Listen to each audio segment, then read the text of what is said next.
Okay, we're going to conduct an interview about the pilgrimage of Hajj and your experiences of it. What were your expectations of Hajj? I had no expectations from Hajj because I obviously saw things on TV and I heard what people said, um, but I didn't really have any expectations as such. It did seem long, it did seem difficult, but I didn't really want to put anything in my head because otherwise it would just make things difficult for me. But yeah, I didn't really have any expectations as such. Okay, what did you wish to gain from Hajj? Um, just in terms of gains, I didn't. My main purpose to go was for myself more than anything. I just wanted to become a better person and become closer to God. So that was the main reason. Other than that, it was nice to learn about religion.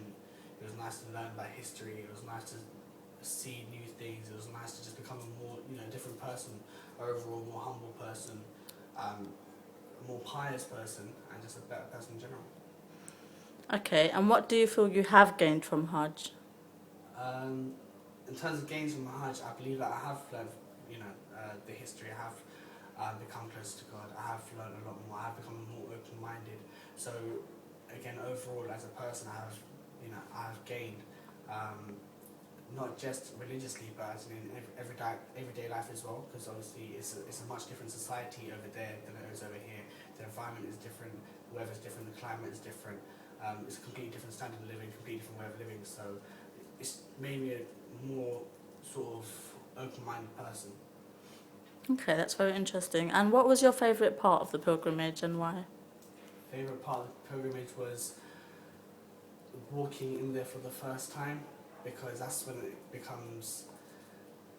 it's real. That's when it hits you the most. As days go by, you sort of adapt to it, and the novelty doesn't wear off. But you adapt to it. You know your way around. We went as a group, as family. However, people started separating, people started doing their own thing, taking it at their own pace. So, it was nice because everyone found comfort in different ways. Some people spent their days in the mosque, some people slept in the mosque, some people went and found other places, historic places to visit and so on and so forth. But I think my favourite place was when I first got there. Favourite time was when I first got there, when it first hit me. Okay, and how did you feel when you first saw the Kaaba? That was my favourite memory. It was overwhelming. It was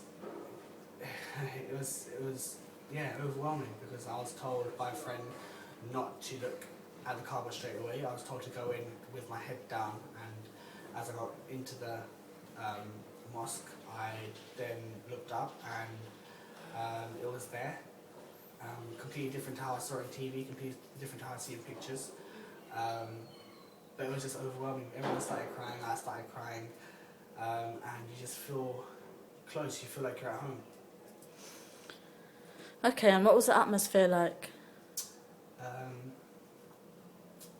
it was really as loud as it was because people are praying, people are chanting, people are, there's a lot of hustle and bustle in the mosque alone because it's a very big mosque. It is loud, but when you're there, again, it's just you and God. It's a completely different experience. It's like nothing I've ever experienced before. So the atmosphere itself, you can feel it, you can feel the warmth, you can feel everyone around you, but again, because you're so into what you're doing, because you have one intention, and one intention only, the atmosphere just becomes like nothing to you due to your intention. When you're not in the mosque, when you are sort of doing your own thing, then the atmosphere is really different in the sense that there's a lot more people, a lot warmer, it's really humid, different clothing, different people, different language. So the atmosphere again is out of my comfort zone, but as the days sort of develop, you do adapt to it. Okay, and what was your least favourite part of the pilgrimage? Least favorite part, was probably the weather, weather and food at one point because there's only so much of one thing that you can eat. So then we tried to sort of change what we ate, and hygiene was quite a big issue with the food because they try to serve as many people as you can in a short period of time.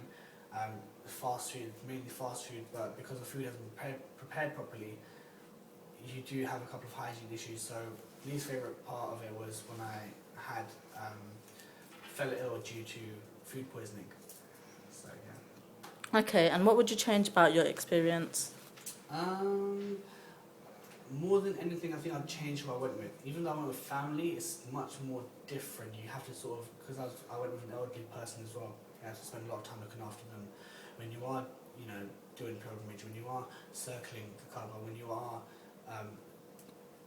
experiencing certain parts, it is difficult because you do have to sort of slow down and sort of help other people. However, if you're in a group of friends or people who are the same age, you can do your own thing. You can sort of go about at your own pace. Everyone can look after themselves, so it'll be a more different experience. So I think, yeah, that's it really. Okay, and what would your advice be to anyone looking to go to Hajj? Don't go by yourself, because it's a big place, different language, completely different environment. So you would definitely need somebody else with you, and drink lots of water. Okay, and could you just sum up your experience of the pilgrimage in one word for us? Amazing. Amazing. Thank you very much.